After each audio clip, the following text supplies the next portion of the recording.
In the midst of a massive sea battle, the Navy is facing off against their robotic enemies, the Pacifista. Their focus is on preventing the Pacifista from using their powerful laser weapons. Although Admiral Kizaru is part of this battle, his fight against Sentomaru is happening off-screen. As the Sea Beast weapons begin their attack, chaos ensues, prompting the Navy to open fire. Two Vice Admirals, Zephyr and Dahl, step up. Zephyr uses his powerful Steam Knuckle attack, showcasing his strength. Meanwhile, Vice Admiral Dahl defends the Navy's ships by kicking a Pacifista away.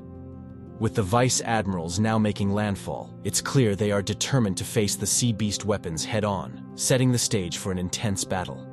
The focus shifts to the Labo phase, where the Straw Hat Pirates are observing the ongoing battle.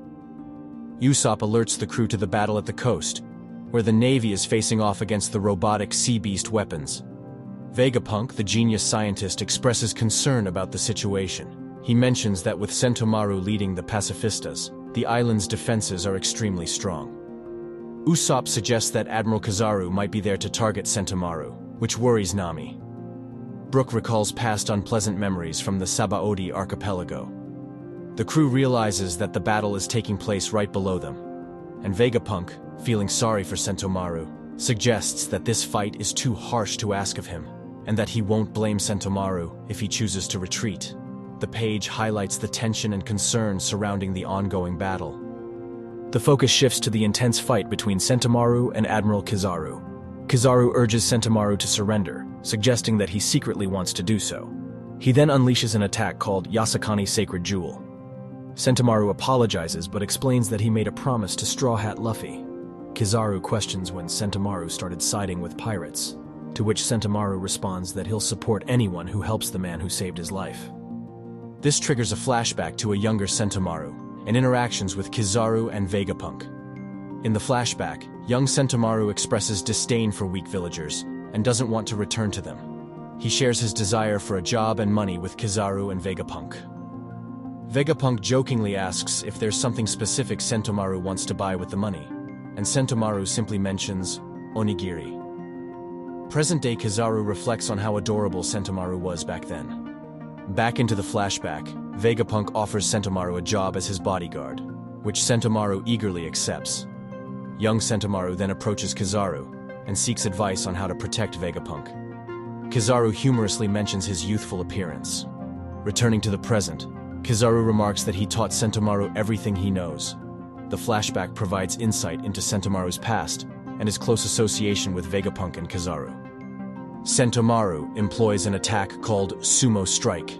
Kizaru confidently responds, claiming that his defense is just as formidable as Sentomaru's. He then responds with his own attacks. During this exchange, Kizaru's forceful counterattacks prove decisive in Sentomaru's eventual defeat, marking a significant moment in their battle.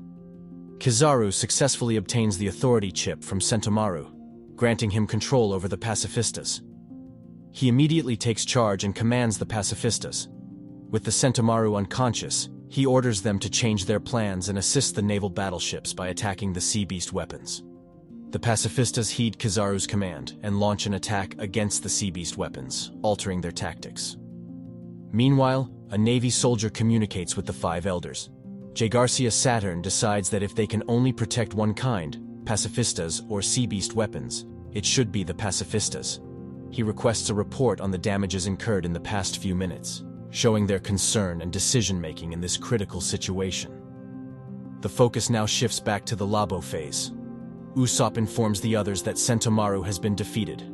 Vegapunk urgently instructs them to deactivate the shield system, emphasizing the need to act quickly and not let Sentomaru's sacrifice be in vain. York insists that he's Vegapunk too and that they can't stop Kizaru. Vegapunk explains that Kizaru is like light itself, implying that he can easily pass through the laser barrier they've set up. The situation is becoming increasingly dire as they contemplate Kizaru's unstoppable approach. Usopp reacts with surprise, asking if Kizaru is coming into their location. Vegapunk confirms that Kizaru is indeed on his way. Usopp is worried because Kizaru defeated the Straw Hat crew years ago. In the distance, Kizaru reminisces about his past encounters with the Straw Hat crew. Inside the Labo phase, There's a sense of urgency as they realize they need to act quickly. They plan to leave once the laser barrier protecting them comes down. The situation is becoming increasingly tense as Kizaru approaches. The Vega Force 01 is transporting the Thousand Sunny to the other side of the island. But suddenly, an alarm goes off. Kizaru swiftly flies through the barrier to the outside of the Labo phase as this alarm sounds. Kizaru begins listing his priorities to ensure their safety, mentioning the power plant, punk records, and York, who has unexpectedly turned out to be a friend. The situation is getting more intense as Kizaru takes action to secure these important elements. Kizaru, with a determined focus, creates a checklist of targets he intends to eliminate, with Dr. Vegapunk at the top of the list. The Straw Hat crew realizes that Kizaru has entered the protective dome where they are.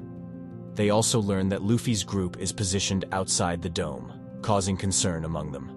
Meanwhile, Vegapunk explains that the barrier won't come down until the ship is properly positioned, adding to the tension and urgency of the moment. The page concludes with the appearance of Rob Lucci, who is seen running toward Vegapunk, adding another layer of tension to the unfolding events. Rob Lucci launches an attack against Dr. Vegapunk, but Stussy shields Vegapunk with her own body, protecting him. Sanji takes the bubble gun from Nami and uses it to encase Kaku inside a bubble. Zoro enters the fray, engaging in a battle with Lucci. The intensity of their fight sends them crashing through a wall and outside the lab. Simultaneously, we see Kizaru getting ready to follow the Vega Force 01, indicating his intention to continue pursuing their objectives. As Kizaru prepares to follow the Vega Force 01, Luffy suddenly appears and kicks him. The chapter concludes with Luffy confidently telling Kizaru that he and his crew have become 100 times stronger than they were 2 years ago. This bold declaration sets the stage for what promises to be an intense confrontation between Luffy and the formidable admiral.